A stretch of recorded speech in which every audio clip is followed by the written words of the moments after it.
bertemu kembali dalam channel Ong Hui Fen. So, hari ini saya akan kongsikan sains tingkatan 2, bab 1 Biodiversity. Tapi kali ini saya ubah caranya, iaitu akan diberikan 13 soalan diikuti jawapan. Dan setiap soalan tidak melimitkan masa, maksudnya lepas soalan saya akan terus bincang jawapan.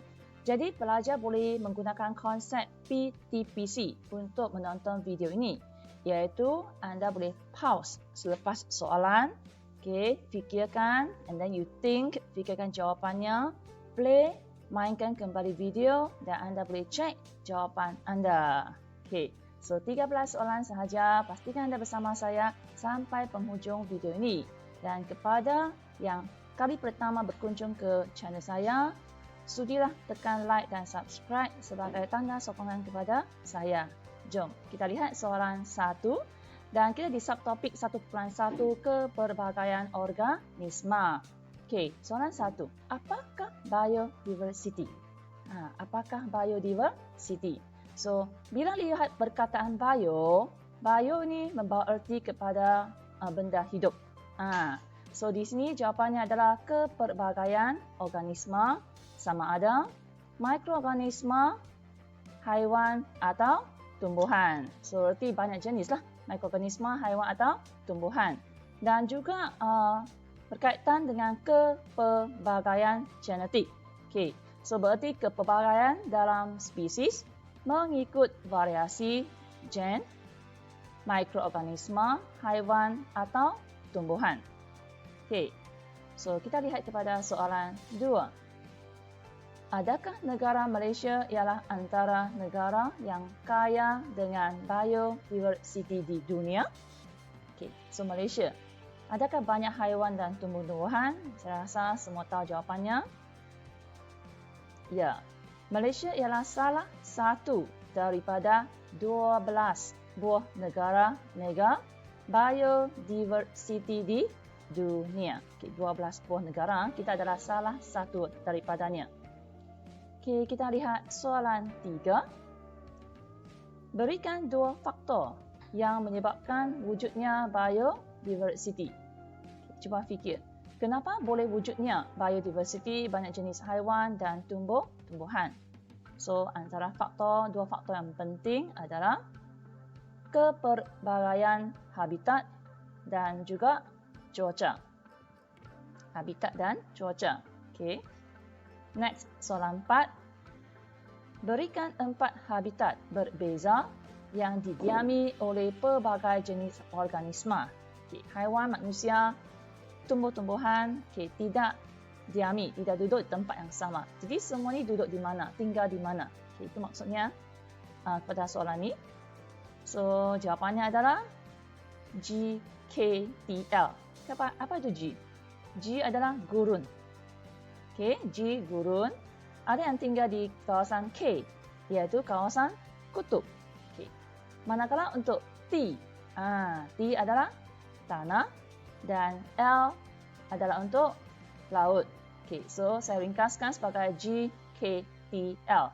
4 habitat yang berbeza. Okay, next question. Soalan 5. Berikan 6 kepentingan biodiversity. Okay, ini jawapan buku teks anda. So, 6 kepentingannya. Yang paling utama, sumber makanan. Okay, sumber makanan. Yang kedua, keseimbangan alam. Okay, keseimbangan alam. Yang ketiga, tempat yang anda suka pergi, tempat rekreasi. Okay, sekarang tak boleh pergi ya, COVID-19. Okay, dan seterusnya, perubatan.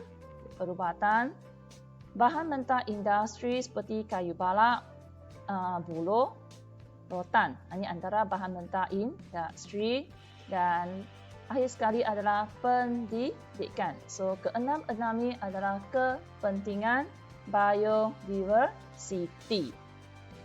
Okey, bagi soalan 6, bagaimanakah biodiversity dapat menjana ekonomi?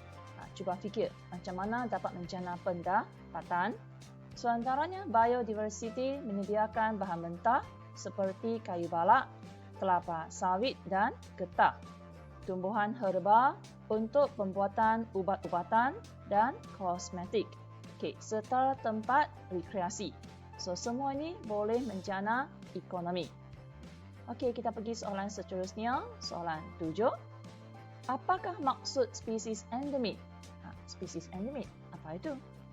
Spesies endemik merujuk kepada spesies yang hidup berkelompok di habitat yang terbatas di sesebuah lokasi tertentu. Okay. So, kita akan lihat contoh spesies endemik melalui soalan. Jadi, soalan 8, berikan beberapa contoh spesies yang terancam di Malaysia. So, actually spesies endemik ni lebih senang nak faham, ialah merujuk kepada spesies yang hampir pupus yang kita mesti jaga. Okey, antara di Malaysia adalah bunga pakma. Okey, Rafflesia, bunga pakma. Ini adalah periuk gerang. Okay, next adalah penyu belimbing. Okey, yang ini semua orang tahu. Harimau Malaya. Dan satu lagi contoh adalah gajah kerdia Borneo. Okay, selain daripada contoh ini, ada lagi contoh spesies yang terancam. Dan di Malaysia mungkin lain, di negara lain mungkin tak sama sebab dia ikut tempat ikut tempat. Okey, soalan seterusnya, soalan 9. Berikan 2 aktiviti yang akan memusnahkan biodiversiti jika tidak terkawal. So dari segi haiwan tumbuhan, apakah aktiviti manusia yang boleh memusnahkan biodiversiti? So, 2 yang utama iaitu pemburuan haram dan juga penyahutanan. Pemburuan haram dan penyahutanan. Soalan 10.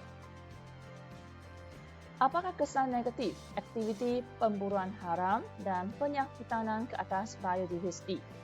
Jadi 2 aktiviti ini, apakah akan kesan negatif yang disebabkannya? Antaranya, haiwan diancam kepupusan. Bila awak tangkap pemburuan haram, haiwan itu ditangkap tanpa lesen, so haiwan diancam kepupusan. Begitu juga penyahutanan boleh menyebabkan tumbuhan diancam kepupusan. Dan ini akan membawa kepada kekurangan sumber makanan dan juga kekurangan oksigen. Okay. Soalan 11. Berikan 2 kaedah untuk memelihara dan memulihara spesies endemik. Apa yang kita boleh lakukan? Okay. Antaranya, yang paling senang, menanam semula pokok. Habis tebang, tanam semula. Dan ini dari segi kerajaan memperketatkan undang-undang bagi Akta Perlindungan Hidupan Liar 1972. Soalan 12. Cadangkan cara-cara pemeliharaan dan pemuliharaan sumber alam. Okey, bagaimana? Saya minta awak bagi cadangan cara-caranya. So, antaranya ialah kita semula bahan yang digunakan. Ini bagi sumber alam dan menguatkuasakan undang-undang. Dan satu lagi contoh jawapan adalah penghutanan semula. Kita tanam semula pokok. Dan bagi soalan terakhir, bilakah Hari Biodiversiti Sedunia? Bilakah Hari Biodiversiti Sedunia? Iaitu jatuh pada 22 Mei setiap tahun. Okay. Sekiranya anda berminat, boleh juga berkunjung ke channel Cikgu untuk melihat rakaman video live yang Cikgu pernah lakukan. Tapi untuk jangka masa, tempoh masa lebih panjang berbanding dengan video ni. Yang ini untuk sebagai ulang kaji. Dan sekiranya anda suka video ni, sila tekan butang like dan subscribe channel saya untuk mendapat notifikasi bagi video ataupun tuition live yang seterusnya. Okey, sekian sahaja perkongsian pada kali ini. Terima kasih. Jumpa lagi. Bye-bye.